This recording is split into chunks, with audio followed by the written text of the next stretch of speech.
FM, Rádio Brasil Central. Em Goiânia, 7 horas.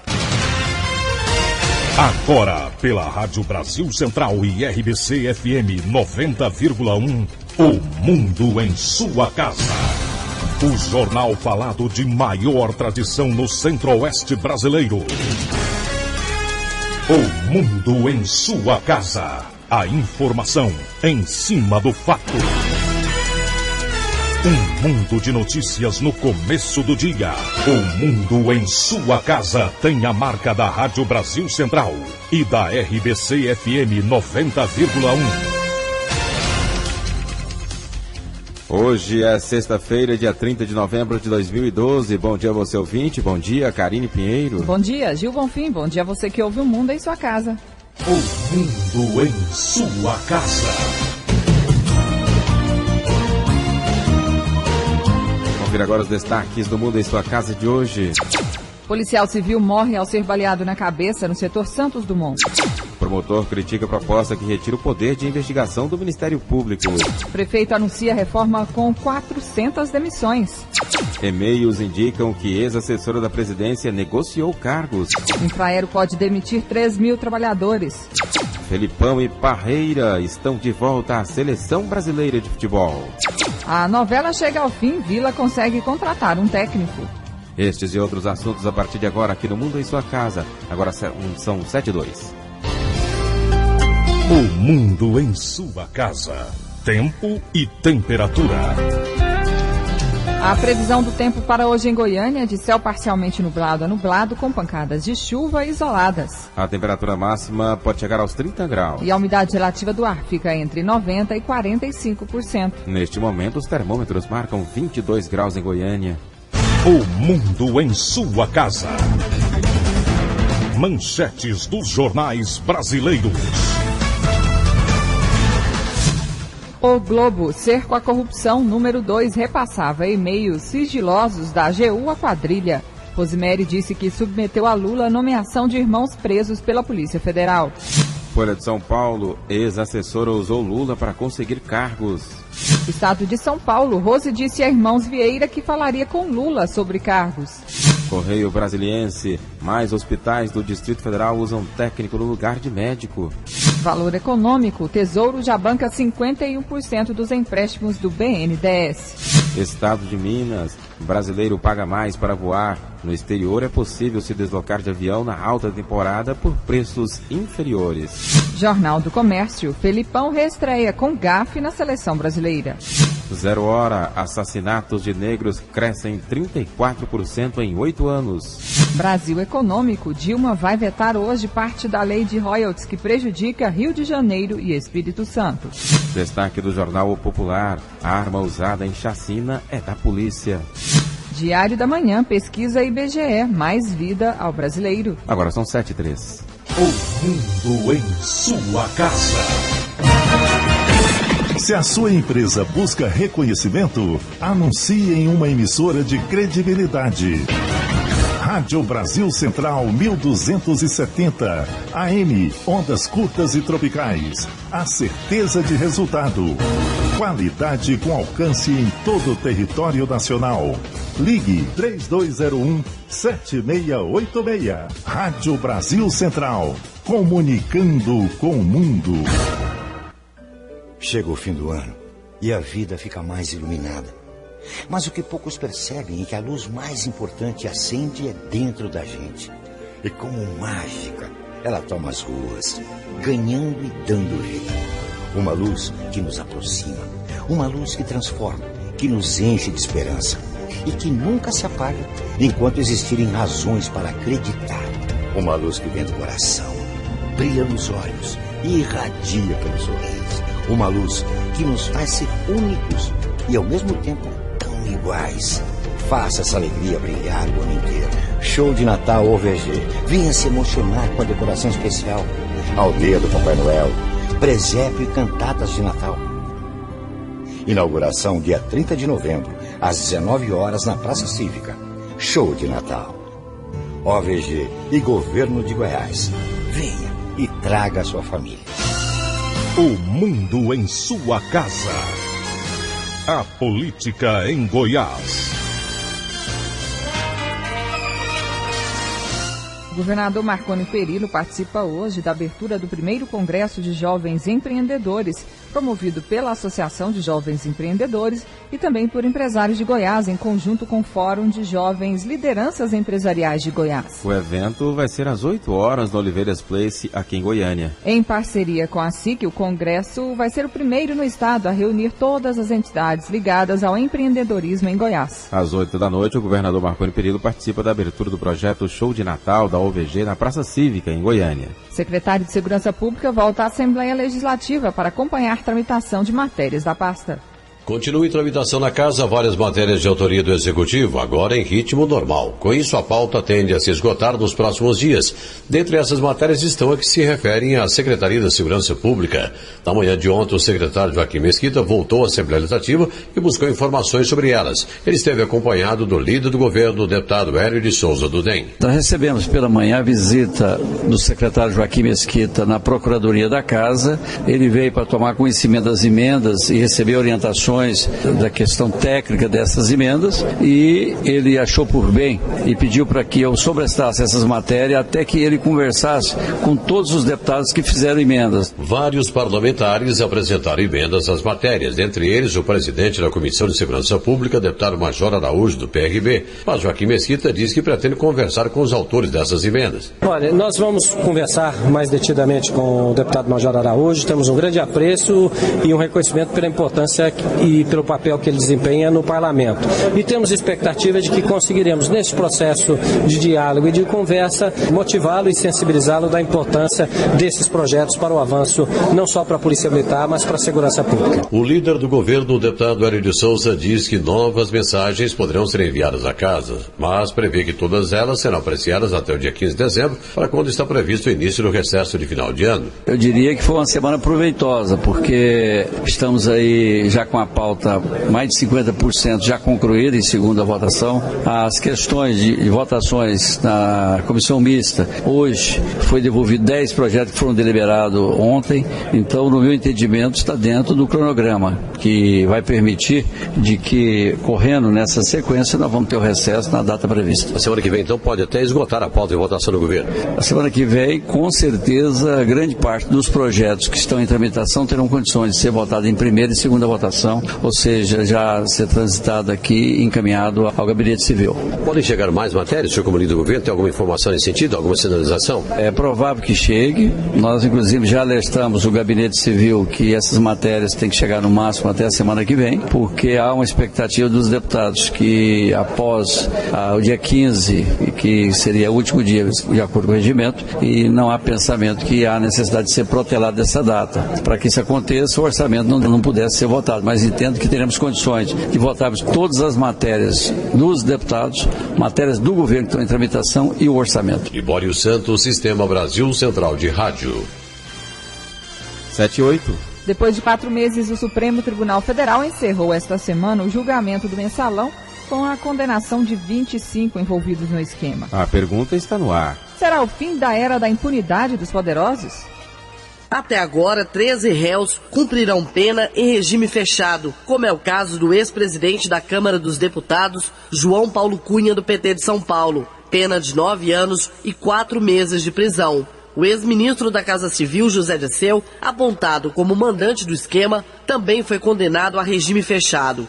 A maior pena foi do operador do mensalão, Marcos Valério, condenado a mais de 40 anos. Num julgamento histórico, as decisões do Supremo Tribunal Federal abriram um caminho para as novas condenações por corrupção. Um marco na história do país, como explica o historiador da GECOM, Givaldo Corsínio. É um momento diferenciado, por conta de você ter grandes personagens políticos envolvidos muito proximamente com os mandatários, sendo julgados em última instância, sem a possibilidade de recorrer. Ou seja, é uma decisão determinativa, é uma decisão final. Isso chama muita atenção, é um momento importante historicamente, porque é um dos primeiros momentos, se não for o primeiro, aonde se observa uma decisão tão contundente numa instância tão alta do judiciário. Ainda faltam alguns ajustes nas penas que serão feitos a partir da próxima semana, quando o tribunal decidirá se a condenação implica em perda automática de mandato dos parlamentares ou se isso depende de votação da Câmara. Otimistas ou não, grande parte da população avalia este momento como um marco para o combate da impunidade no país, com algumas ressalvas, lembra o historiador Givaldo Corsínio. Cabe agora observar como é que vão ser tratados outros casos mais regionalizados, que vão acontecendo nas esferas estaduais, municipais, né? Porque são esses os casos que estão mais próximos da população e esses é que acabam sendo mais doloridos para elas, que são mais lembrados. O ex-deputado Roberto Jefferson, do PTB, foi beneficiado com a redução de 1/3 de sua pena por ter sido o delator do esquema. Em 2005, ele revelou a existência de Marcos Valério, operador do Mensalão e os pagamentos políticos da base do governo. Foi condenado a 7 anos e 14 dias em regime semiaberto. Yara Galvão para o Sistema Brasil Central de Rádio. Agora são 7h11. Prefeito de Goiânia anuncia demissões e extinção de órgãos em reforma administrativa. A reforma administrativa proposta pelo prefeito Paulo Garcia estabelece o corte de 446 cargos de assessoramento, o fim das secretarias do Planejamento, Obras, Infraestrutura, Licitação e Compras, Recursos Humanos, Desenvolvimento Econômico. Por outro lado, propõe a criação das secretarias de Obras e Serviços Públicos, Indústria, Comércio e Serviço, Gestão de Pessoas, Fiscalização, Juventude, Igualdade Racial, Mobilidade Urbana e Deficientes, Desenvolvimento Urbano Sustentável. Na reunião com 24 vereadores ontem à tarde no Paço Municipal, o prefeito Paulo Garcia pediu que prevaleça o bom senso na Câmara na hora da sua votação.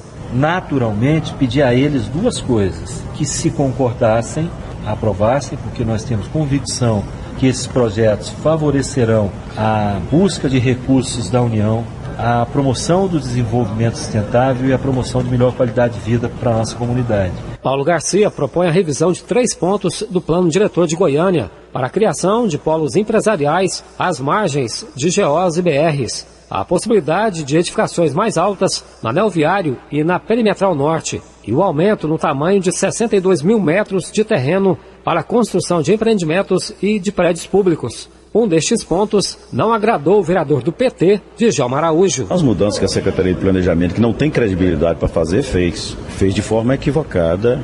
Esses 3 pontos que estão sendo colocados, apenas um ponto que eu sou favorável para o diretor, que é aumentar o terreno para servir construção de hospitais, isso ninguém pode acontecer. Mas ampliar, fazer o discurso que Goiânia terá mais 7 mil empregos, com essas grandes empresas vai trazer impacto de trânsito e vizinhança, principalmente na GO 060 e no anel viário. Por exemplo, o anel viário de Goiânia não existe. Como você vai construir e colocar lá mais caminhão? A questão não é só a construção, não. A questão é a logística que você leva para o local. A nova equipe de Paulo Garcia vai ser anunciada em janeiro. Uma auditoria externa será feita na folha de pagamentos da Prefeitura de Goiânia, através de licitação. Paulo Garcia vai implantar, via Câmara Municipal, a Lei de Transparência Municipal para adequar à lei federal. Jânio Rodrigues para o Sistema Brasil Central de Rádio. 7h14. O pessoal vai definir hoje o futuro do partido no estado de Goiás. O vereador Elias Vaz, presidente do Diretório Municipal do PSOL, comentou a situação do partido em nível estadual. Segundo ele, o PSOL não está abandonado, mas espera a reunião da diretoria nacional que vai decidir pelo retorno ou não de Martiniano Cavalcante para a executiva estadual. Elias aposta na recondução do colega ao comando da legenda, uma vez que o motivo de seu afastamento já teria sido explicado e solucionado. Nós estamos aguardando a decisão, a executiva nacional do partido vai discutir essa questão de forma definitiva. A expectativa é que o Martiniano seja reconduzido. Agora, quer saber se ele vai querer ou não continuar como presidente. Ele continuaria como presidente. A única relação que ele teve foi uma relação de agiotagem, né? Quer dizer, ele pegou dinheiro de uma relação de agiotagem. Pegou 200 mil, pagou quase 230 mil. Isso não é relação de favorecimento. Então, quem pega 200 mil e paga, porque tem muita gente aí que pegou dinheiro do Cachoeira, e não pagou, ele pegou e pagou mais, pagou com juro, isso é relação de agiotagem. Caso Martiniano não retorne para o Diretório Estadual, o grupo de Elias Vaz deve indicar um nome para sucedê-lo. Heloísa Amaral para o Sistema Brasil Central de Rádio. Agora são 7h15. O mundo em sua casa. Novembro tem vacina pro garrote, pra novilha. A conquista vai ser nossa. Goiás livre de aftosa. É 100% protegido, 100% do seu gado. Nosso estado sem perigo, com rebanho vacinado. Essa é a última semana para vacinar bovinos e bubalinos com até 24 meses e declaração também pela internet. Agrodefesa e Governo de Goiás. Nosso estado cresce, você cresce junto.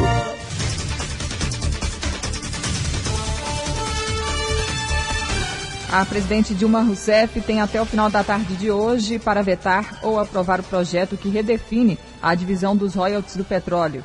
Em discurso no Palácio do Planalto, ela indicou que pode vetar parte do texto. Dilma afirmou que o crescimento do país deve ser feito com respeito a contratos e normas. O Rio de Janeiro defende que os contratos já licitados para os royalties sejam mantidos. Promotor critica a proposta de emenda constitucional que retira o poder de investigação do Ministério Público. A proposta de emenda à Constituição estabelece que a apuração das infrações penais seja privativa das polícias federal e civis dos estados e Distrito Federal. A PEC 37A de 2011, que acresce um novo parágrafo ao artigo 144 da Constituição, tramita nas comissões da Câmara dos Deputados e gera polêmica. A Associação Nacional dos Membros do Ministério Público já se manifestou contra a iniciativa da Casa. Segundo a entidade, ela fere o poder de investigação que tem contribuído com o trabalho do órgão no combate à corrupção. O coordenador do Grupo Especial de Combate ao Crime Organizado do MP de Goiás, promotor Denis Bimbati, considera a PEC como uma retaliação. É porque a maioria dos congressistas tem medo do Ministério Público, assim como tem medo da imprensa. É retaliação, porque muitos deles foram acusados pelo Ministério Público, respondem a processos e querem calar, porque num país em que a corrupção, de fato, inegavelmente, é o maior problema, né? É um câncer para esse país. Num país como o Brasil, em que a corrupção tem índices alarmantes, limitar o poder de investigação é, no mínimo, paradoxal. E me faz crer, portanto, que se trata de interesse pessoal, de pessoas que têm medo da verdade.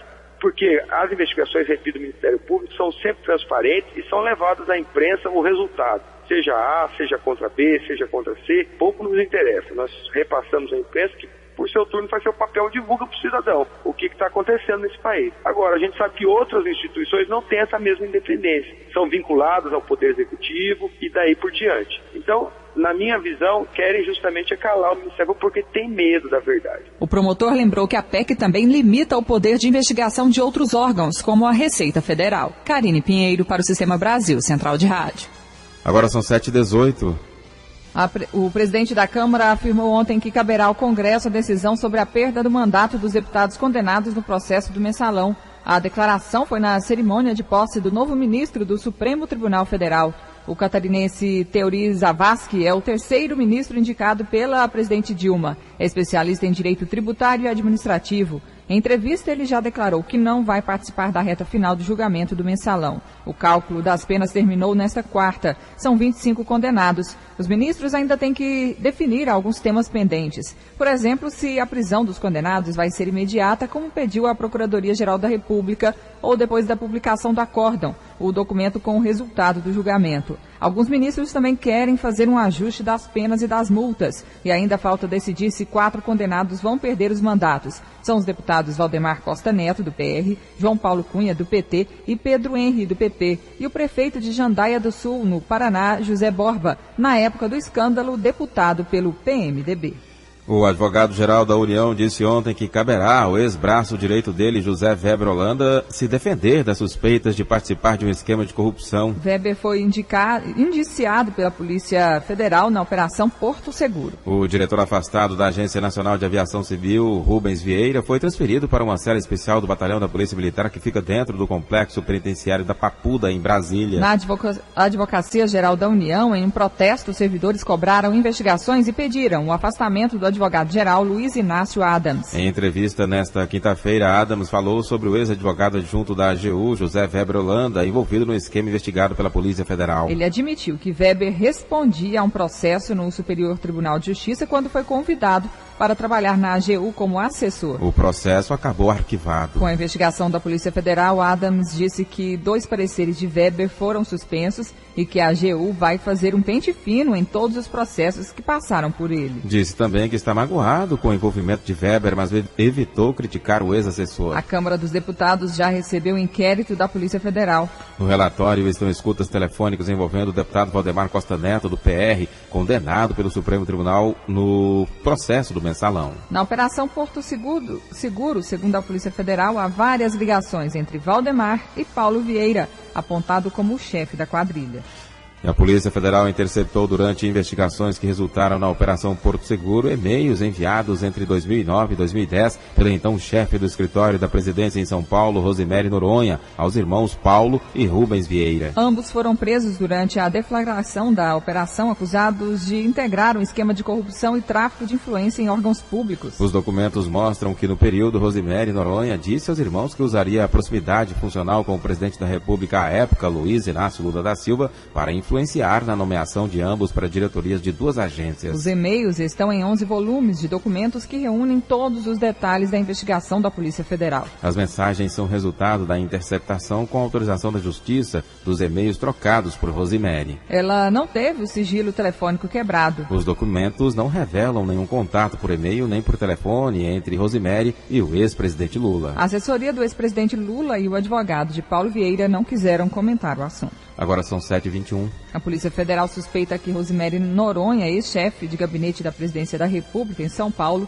tenha recorrido ao esquema investigado na Operação Porto Seguro para obter um diploma de curso superior falso, para que o ex-marido, José Cláudio de Noronha, conseguisse ser contratado pela BB Seguros. Rose, conforme e-mails apreendidos pela Polícia Federal, pediu o documento falso ao ex-diretor da Agência Nacional de Águas, Paulo Vieira, em 2009. O ex-marido apresentou declaração de propósito para exercer cargo no Conselho da Seguradora em junho de 2009. Vieira é considerado cabeça da suposta quadrilha que fazia lobby em órgãos do governo federal para grandes empresas. O diploma foi expedido pelo Centro de Ensino Superior de Dracena, cidade no interior de São Paulo, onde Vieira fez especialização e depois passou a dar aulas. Além do ex-marido, o ex-auditor do Tribunal de Contas da União, Cionil Borges, delator do esquema à Polícia Federal, também teria recebido documentos falsos da instituição. Vieira também é suspeito de ter conseguido registro no Ministério da Educação. Nesta semana, o jornal Folha de São Paulo revelou que Vieira tinha acesso a uma senha sigilosa de funcionário do MEC. 7h23. O mundo em sua casa. Previna-se contra as deficiências. 70% delas podem ser evitadas. 70%. E para dar certo, é só colocar o cuidado como prioridade. Antes e durante a gravidez, depois que o bebê nasce e durante toda a infância. A cada minuto que você fica em casa, no trânsito, na rua, todos os dias, no trabalho, sempre que você puder. Saiba mais no site www.previnadeficiências.gov.br. SUS, Secretaria de Saúde, Governo de Goiás. O mundo em sua casa. Um mundo de notícias no começo do dia.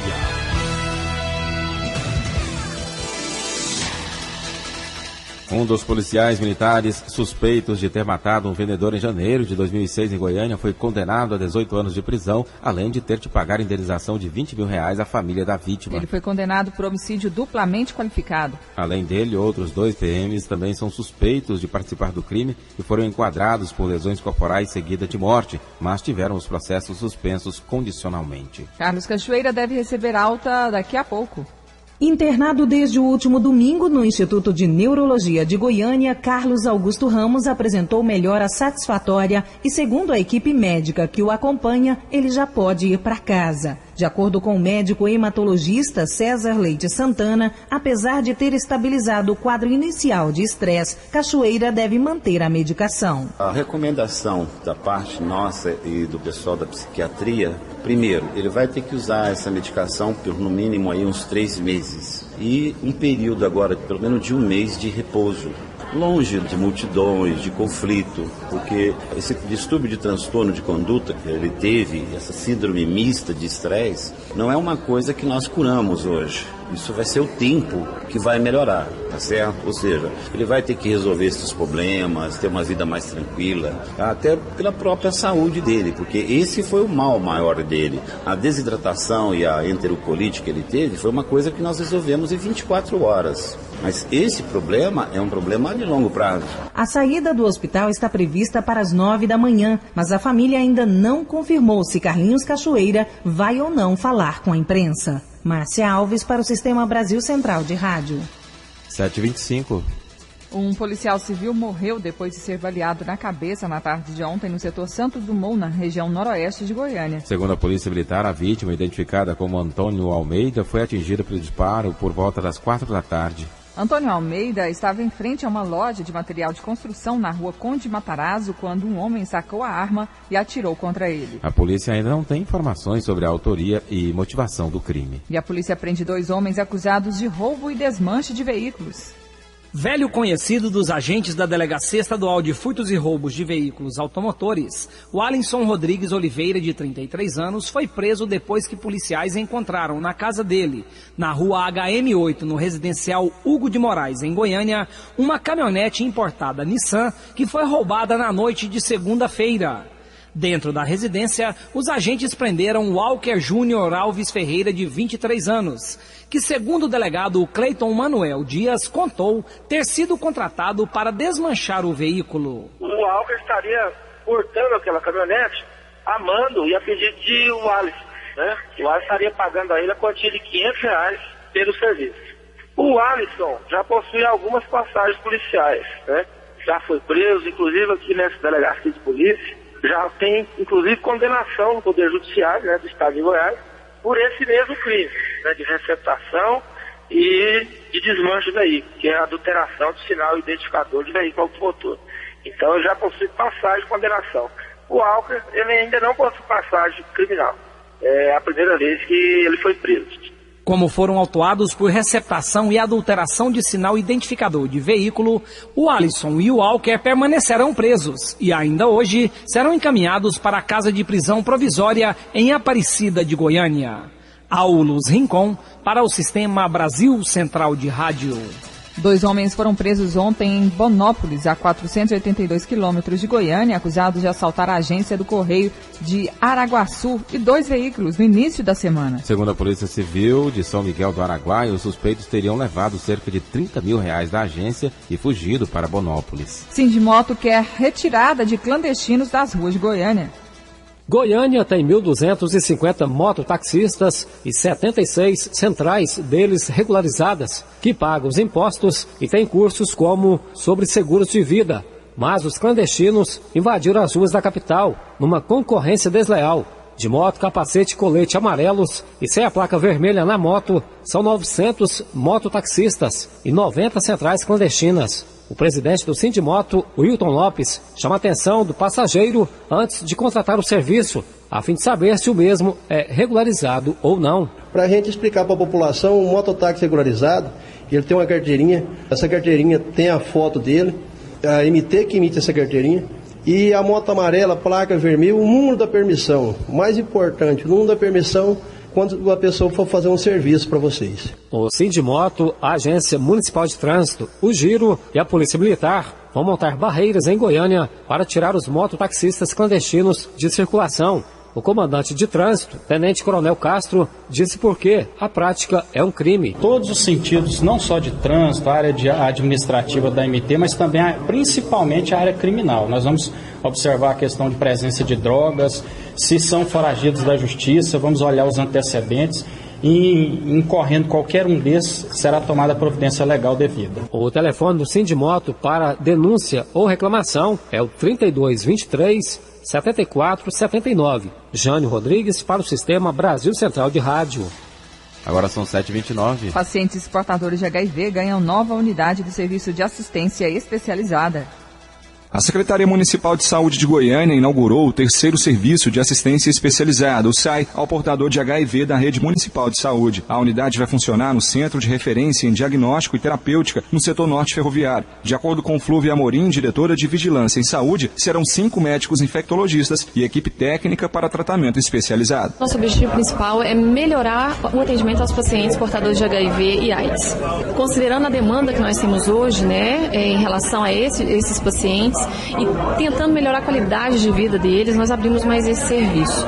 Então, na verdade, esse serviço ele vai seguir as mesmas atribuições dos demais, que é dar um atendimento na área de ginecologia, de psicologia, acompanhamento dos exames e também fornecimento e distribuição de medicamentos para esses pacientes. As outras 2 unidades do SAI funcionam no Hospital de Doenças Tropicais e Hospital das Clínicas. A terceira unidade vai atender aos novos pacientes. Esse serviço de atendimento especializado é um serviço de atendimento ambulatorial. O hospitalar, hoje, nossa referência é o HDT. Então, quando eu falo internação, é o HDT. Aqui é um serviço ambulatorial. É para tratamento e acompanhamento desse paciente. Com uma população de 1.300.000 habitantes, Goiânia já notificou 4.773 casos de AIDS entre os anos de 1984 e 2011. A taxa de incidência da doença é de 21,9 casos para cada 100.000 habitantes, maior que a média nacional, que é de 17,9 casos por cada 100.000 habitantes. Paulo Henrique Santos, para o Sistema Brasil Central de Rádio. E com o slogan Faça o Teste de AIDS, não fique na dúvida, fique sabendo, a Secretaria Estadual de Saúde de Goiás lança amanhã a campanha do Dia Mundial de Luta contra a AIDS. Vamos conversar com a coordenadora estadual de DST AIDS, Letícia Silva. Bom dia.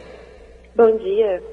O foco da campanha deste ano é o incentivo às pessoas para fazerem o teste. Existem muitas pessoas soropositivas que não sabem que estão infectadas com o HIV?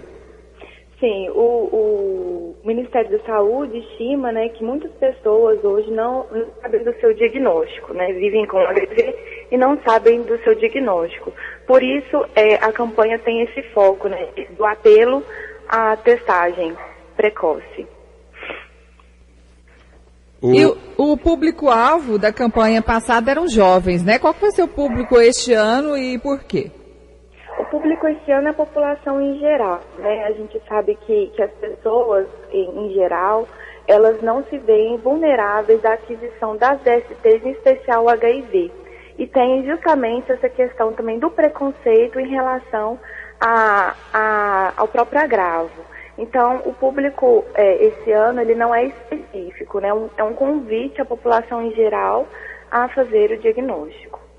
Essa campanha terá permanência além do mês de dezembro, da época do carnaval?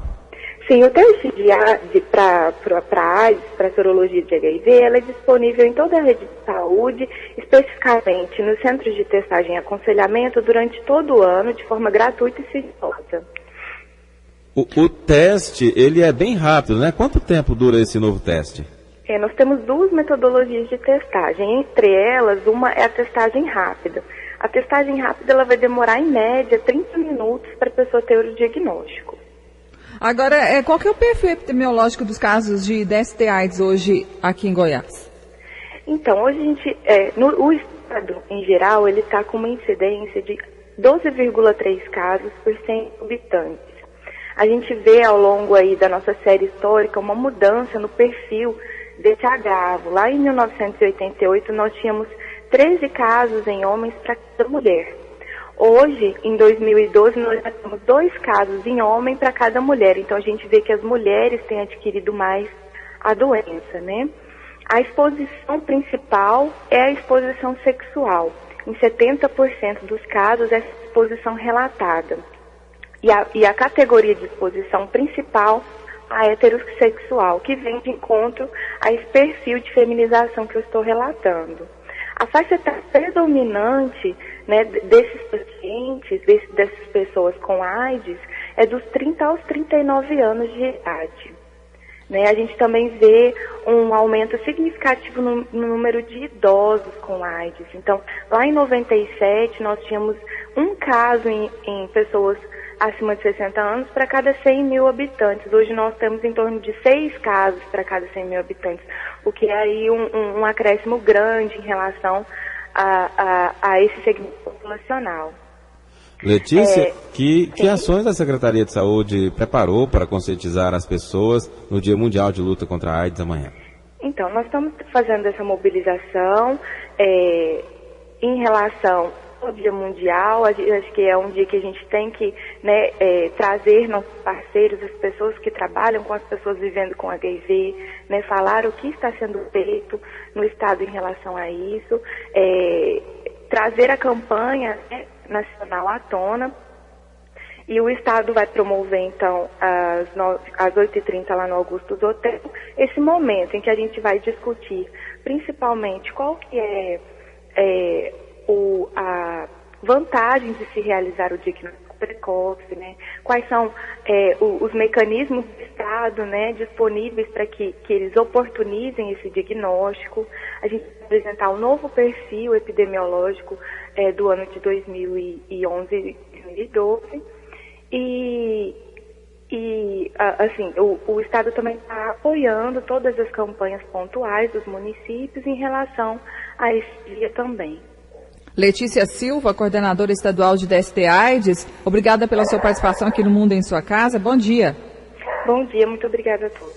Letícia Silva falando então sobre a campanha do Dia Mundial de Luta contra a AIDS, com o slogan Faça o teste de AIDS, não fique na dúvida, fique sabendo. A Secretaria Estadual de Saúde lança então amanhã a campanha do Dia Mundial de Luta contra a AIDS. Agora são 7h36. Os homicídios cometidos contra a população negra cresceram 125% de 2002 a 2010 em Goiás. Enquanto isso, os assassinatos contra brancos caíram mais de 3% no mesmo período. Os dados foram divulgados no relatório Mapa da Violência 2012. O estudo mostra a diferença entre os números de homicídios cometidos contra negros e brancos em todo o território nacional. Em Goiás, foram 647 negros assassinados em 2002, 991 em 2006 e 1.458 em 2010. Em Goiânia, no ano de 2010, foram registrados 37 homicídios cometidos contra brancos e 365 contra negros. 7h37. O OVG inaugura hoje decoração de Natal na Praça Cívica. A Organização das Voluntárias de Goiás inaugura às 7h30 da noite de hoje a decoração natalina da Praça Cívica. Além dos enfeites, os visitantes vão ter como atrações as tendas para vendas de alimentos, a Casa do Papai Noel, parque de diversões e apresentações musicais. Afrene Gonçalves, coordenador-geral da OVG, fala sobre a programação de Natal planejada pela organização. Hoje, às 19h30, a OVG e o governo de Goiás estarão inaugurando as festividades natalinas. A Praça Cívica, com a decoração muito bonita. A tenda que nós instalamos neste ano é bem mais ampla do que a do ano passado, muito mais confortável. A inauguração contará com a presença do governador Marconi Perillo e da presidente da OVG, Valéria Perillo. Na oportunidade, eles entregarão a chave do estado de Goiás para o Papai Noel. E a partir daí vai ter apresentações da banda filarmônica, Gustavo Ritter, enfim, várias atrações. Afrene Gonçalves afirma que a decoração natalina desse ano está cheia de surpresas. Essa projeção mapeada vai ser uma coisa fantástica. Vai contar uma história, é um cinema gigante a céu aberto, com computação gráfica, vai criar uma sequência de imagens. Eu tenho certeza que quem lá comparecer vai sair de lá encantado e com certeza vai recomendar aos seus vizinhos, seus amigos, para lá comparecer até o dia 25. Todos os dias à noite vão ter as atrações. De 18 a 22 de dezembro, a OVG vai distribuir 1 milhão de brinquedos no interior de Goiás. Dia 23 de dezembro, a entrega de presentes para as crianças é na capital. Patrícia Almeida para o Sistema Brasil Central de Rádio. 7h39. O governo de Goiás lança na próxima segunda-feira o Plano Estadual dos Direitos das Pessoas com Deficiência. O evento vai ser às 9 horas na Sala Dona Jacina Borges Teixeira, no Palácio das Esmeraldas. Campanha alerta para a prevenção de acidentes domésticos com idosos. Dados do SUS mostram que 74 mil idosos vítimas de quedas dentro de casa foram atendidos pelo Sistema Único de Saúde em 2011 em Goiás. Em 13,3% dos casos, houve fratura do fêmur, o maior osso do corpo humano. Além do custo para o SUS, o problema influencia na autoestima do idoso, porque a recuperação é mais lenta e a possibilidade de ficar sequelas é grande. Uma campanha educativa e permanente alerta sobre as medidas que podem evitar as quedas, conforme explica a coordenadora do Programa do Idoso da Secretaria Estadual de Saúde, Alba Genovese. A questão do tapete esparramado na casa, a questão do bibelô, um monte de coisa nos lugares que servem de apoio. À medida que vai envelhecendo, você procura apoiar numa mesa, aí se você apoia numa mesa, tá cheio de forro, de crochê, tudo ele escorrega. A hora que você apoiar, um tombo certo.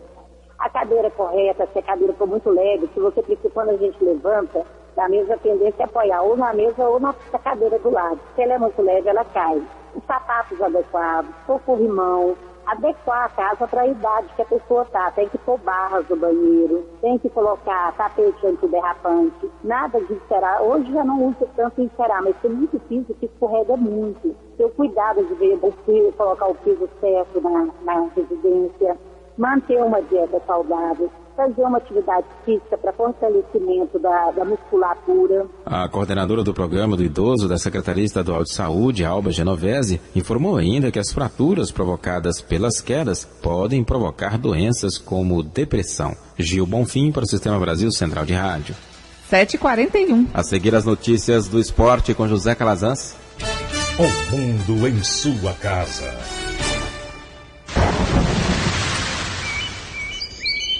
Mesmo quando não está chovendo, o mosquito da dengue continua transmitindo a doença. Então faça chuva ou faça sol, o combate não pode parar. Toda semana tire 10 minutos para fazer a sua parte. Elimine a água parada, deixe caixa d'água bem tampada e nada de garrafas ou pneus dando sopa para o mosquito. Se você ficar parado, o tempo pode ficar feio, porque a dengue mata. Secretaria de Saúde, SUS e Governo de Goiás.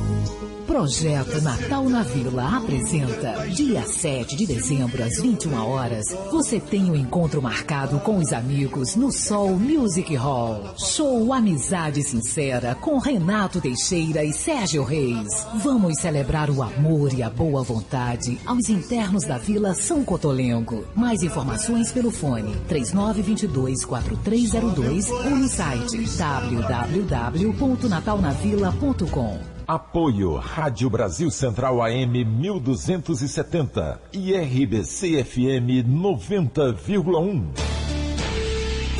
O mundo em sua casa. O jornal falado de maior tradição no Centro-Oeste brasileiro.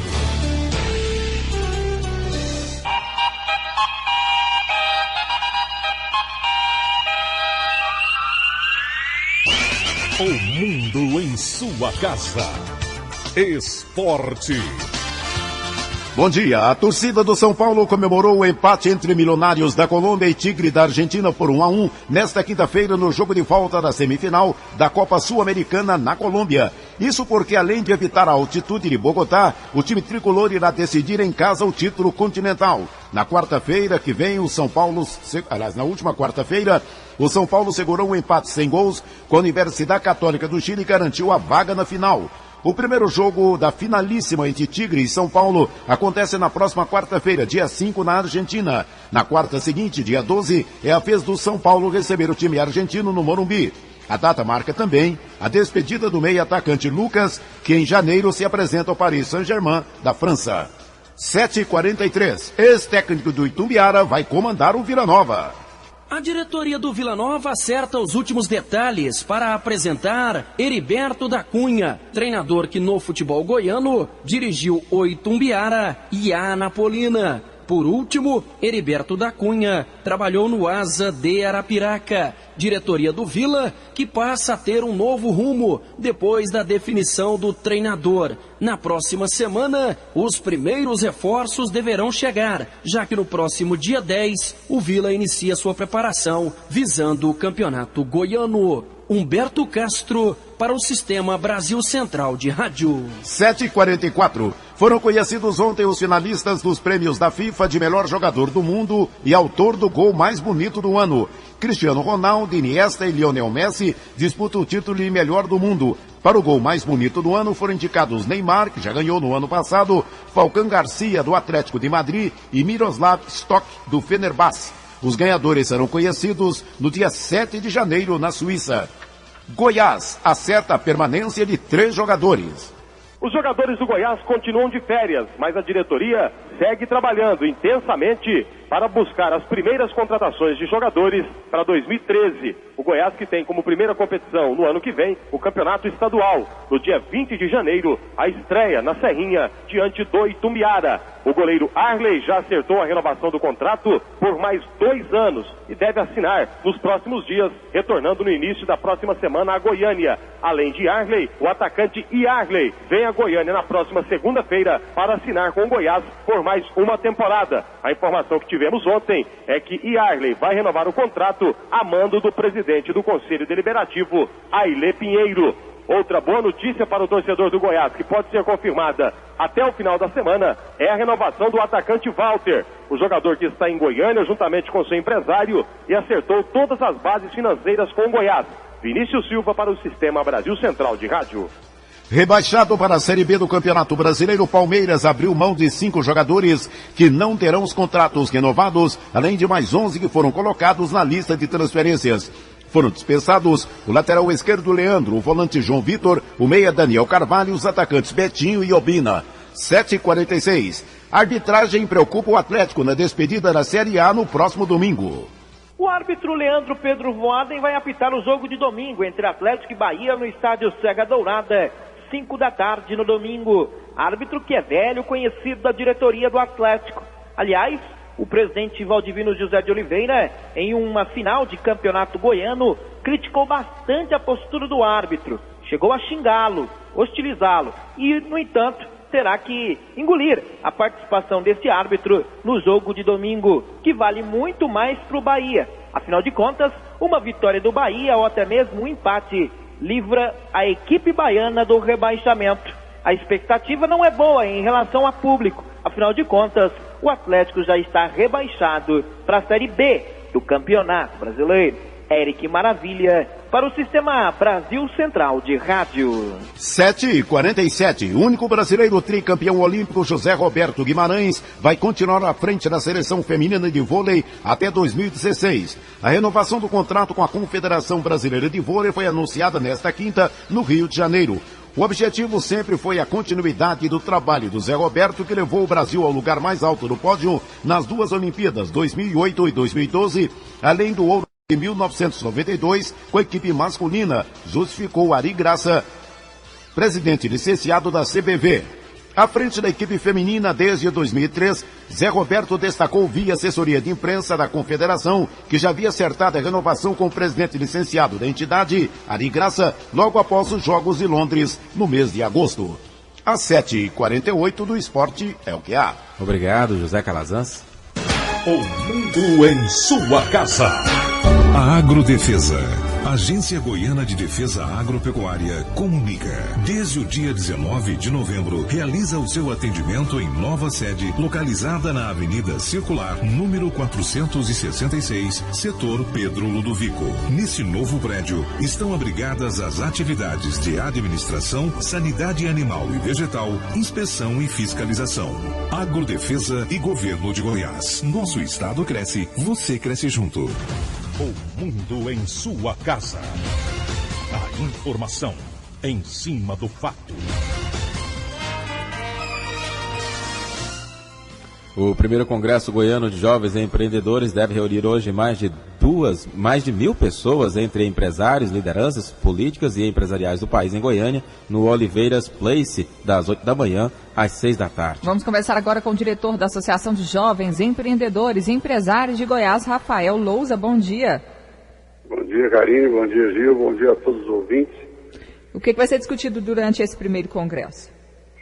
Bom, esse primeiro congresso é uma grande oportunidade para os jovens que querem empreender, né? Empreender no setor privado, empreender no setor público, mesmo nas organizações sociais. O intuito é exatamente capacitar e dar oportunidade para que o jovem troque experiências e absorva conhecimento aqui através dos debates, das mesas de discussão, para que ele possa efetivamente ter condições de competitividade na sua inclusão produtiva no mercado de trabalho. E o interessante é que pela primeira vez na história do Estado de Goiás nós conseguimos reunir todas as entidades que fomentam o empreendedorismo e elas estarão aqui passando os benefícios, as vantagens que os jovens têm de participar dessas entidades, em qual fase é o mais adequado para a participação e de que maneira eles podem realmente aproveitar isso para realmente dar uma alavancada na sua carreira, né, no empreendedorismo como uma opção de carreira efetivamente na sua vida. Rafael, e quais são as dificuldades que o jovem enfrenta para gerir o seu próprio negócio? Bom, inicialmente o próprio ambiente brasileiro, né? O ambiente, a legislação é muito burocratizada, uma série de entraves para o empreendedor efetivamente exercer a sua atitude empreendedora, uma carga tributária excessivamente alta. Então é uma luta constante para melhorar esse ecossistema, para torná-lo mais propício aí para a inclusão produtiva, não só dos jovens, mas do cidadão de maneira geral.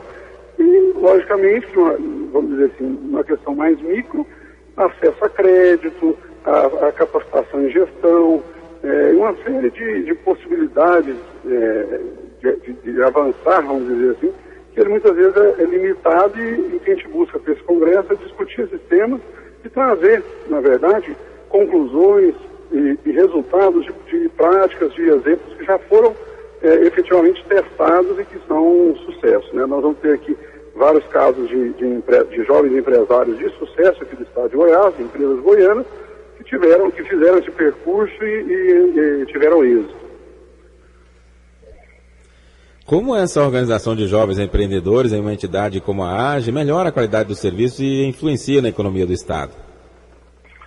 A AGE é uma ponte, efetivamente, uma ponte de interligação entre a sociedade e diversas entidades. A gente trabalha de uma maneira bem colaborativa com todas as entidades que fomentam o empreendedorismo, porque nós entendemos que é uma entidade de passagem, né? O jovem, ele vai passar pela AGE, vai receber a sua capacitação, vai ter uma representatividade forte, uma luta constante da associação para que esse ambiente seja mais propício e também vai criar uma rede de relacionamento que vai dar sustentabilidade à sua carreira. Esse está dentro da nossa missão e o nosso propósito é efetivamente ajudá-lo nessa caminhada, né? Inclusive nas decisões com relação a opções de carreira. Nós temos visto no Brasil até então uma grande parte dos empreendedores empreendendo por necessidade.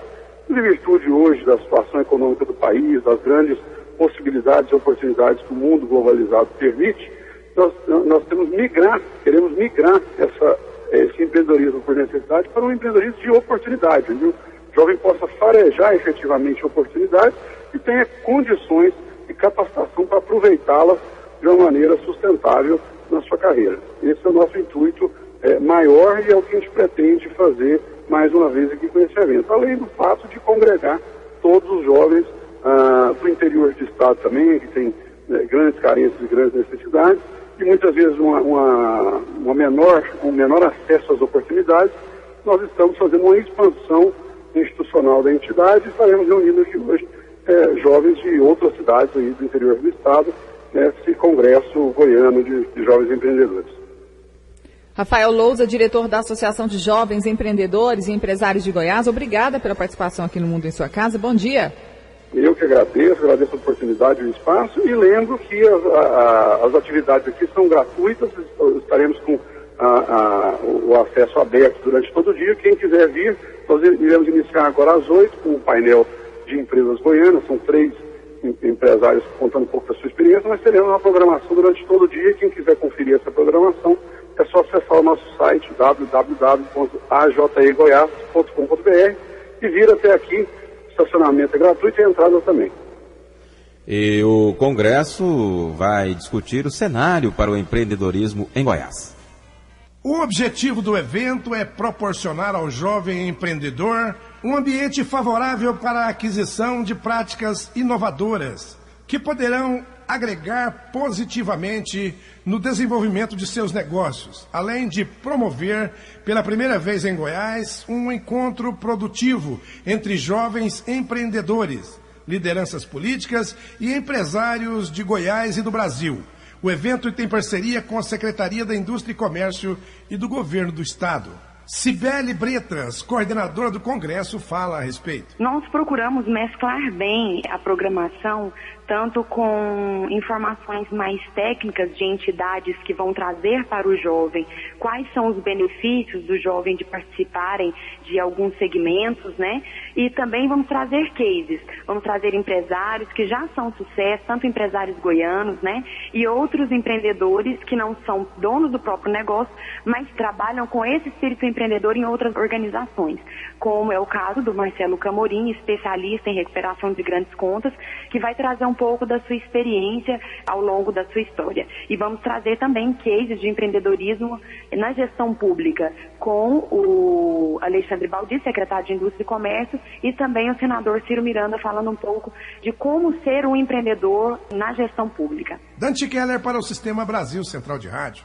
Agora são 7h55. Os trabalhadores entre 55 e 60 anos que pedirem aposentadoria por tempo de contribuição vão receber um benefício um pouco maior a partir da próxima semana. O aumento acontece por causa da revisão da expectativa de vida do brasileiro. Com isso, o Ministério da Previdência vai atualizar a tabela do chamado fator previdenciário. O ganho com o novo cálculo será por volta de 0,11%. Câmara Municipal pode flexibilizar o horário de funcionamento do comércio na capital. O vereador Edson Cândido, do PSB, apresentou na Câmara Municipal de Goiânia projeto que flexibiliza o horário de funcionamento do comércio e da indústria na capital. Caso aprovada, a matéria permitirá que os estabelecimentos funcionem à noite e até de madrugada. Segundo Edson Cândido, a flexibilização é necessária porque a lei é antiga e não acompanha o avanço da globalização. De acordo com o vereador, para se manter em funcionamento, muitos empresários têm burlado a lei. Essa matéria propõe uma atualização do Código de Postura do município, tornando livre o horário de funcionamento de acordo com a conveniência do empresário, resguardados a legislação trabalhista, resguardados os interesses dos empregados. Nós vemos com isso que vamos gerar mais empregos, com certeza, porque uma empresa que resolver trabalhar 3 turnos, ela vai ter que contratar mais pessoas. Da mesma forma, atualizar o Código de Postura, que é uma lei antiga, é uma lei de 1999, e fixa o horário de funcionamento normal até as 18 horas, podendo determinados estabelecimentos ter funcionamento até as 22, 24 horas no máximo. Hoje nós sabemos que isso é impraticável. O presidente da FEComércio, José Evaristo dos Santos, elogiou a iniciativa do vereador Edson Cândido, na intenção de liberar o horário de funcionamento do comércio em Goiânia, embora alguns segmentos já tenham estendido o horário. Exemplo disso são os shopping center, exemplo disso são as panificadoras, supermercados, lojas que abrem com conveniência, as farmácias até mesmo 24 horas. Eu acho que o vereador está tomando uma iniciativa correta em que possa o empregador, respeitando a ordem do trabalho, respeitando as leis trabalhistas, possa ele ter liberdade de escolha de horário para a operação do seu estabelecimento. O projeto passará por 2 votações em plenário e, se aprovado, seguirá para a análise do prefeito Paulo Garcia. Edson Cândido aposta na aprovação, já que o projeto garantirá mais recursos para o Paço Municipal. Heloísa Amaral para o Sistema Brasil Central de Rádio. Agora são 7h58. Data da pré-matrícula para novatos da Rede Municipal de Ensino foi adiada para o dia 12 de dezembro. Devido a uma modificação do sistema, a Secretaria Municipal de Educação decidiu alterar a data da pré-matrícula de alunos novatos do ensino fundamental. Passou do dia 5 para o dia 12 de dezembro. Agora, o aluno que já está na rede municipal e quer se mudar de escola, o prazo para transferência já começou, como explica Jadson Rego, gerente da Central de Atendimento ao Cidadão da Agência Municipal de Tecnologia e Ciência. O período de transferência de visitantes começou no dia 19 de 11 de 2012 e vai o ano inteiro, né? E há período de pré-matrícula para os novatos que vai se iniciar no dia 12 do 12. As solicitações de vagas podem ser feitas por meio do atendimento no telematrícula. O número é 156 ou pela internet www.goiania.go.gov.br e acessar o link matrícula. O gerente da Central de Atendimento alerta para que o aluno esteja com dados pessoais em mãos na hora da pré-matrícula. Ele deve ter a certidão de nascimento, o RG do responsável, comprovante de endereço. Isso para fazer a matrícula por telefone, né? Ele deverá levar essa documentação juntamente com a cartão de vacina e declaração do histórico escolar, declaração ou histórico escolar no dia da matrícula. Já as famílias que desejam vagas na educação infantil devem solicitar a partir do dia 15 de janeiro. Yara Galvão para o Sistema Brasil Central de Rádio. 7h59. O diretor de administração da Infraero, José Irado, disse ontem que a estatal pode reduzir em até 20% o quadro de funcionários após transferir os consórcios vencedores do leilão de fevereiro à administração dos aeroportos de Guarulhos, Campinas e Brasília. A Infraero abriu em agosto um programa de demissão voluntária, cuja meta é a adesão de 1.450 dos 2.900 trabalhadores que atuam nos 3 aeroportos. Até agora, porém, apenas 160 aceitaram as condições oferecidas para deixar a empresa. O plano de demissão oferece aos empregados pagamento de 1,2 salários por ano de trabalho até o limite de R$250 mil, dependendo do prazo restante até a aposentadoria. 8h e termina mais uma edição do Mundo em Sua Casa, que teve a apresentação de Karine Pinheiro e Gil Bonfim. Redação e edição Adam Mendes, Antônio Correia e Marcelo Cabral. Direção de estúdio Luzeni Gomes. Chefes de reportagens Ione Chagas e Almir Costa. Operação de áudio Otair José. Central técnica Ricardo Souza. Gerência do sistema de rádio Suede Barbosa. Direção de tele rádio difusão Abadia Lima. O Mundo em Sua Casa volta amanhã às 7 da manhã. Obrigado pela sua atenção e até lá. Bom dia, Karine. Bom dia, até amanhã. Este foi, pela Rádio Brasil Central e RBC FM 90,1, O Mundo em Sua Casa. O jornal falado de maior tradição no Centro-Oeste brasileiro. O Mundo em Sua Casa. A informação em cima do fato. Um mundo de notícias no começo do dia. O Mundo em Sua Casa voltará sempre com a marca da Rádio Brasil Central e da RBC FM 90,1.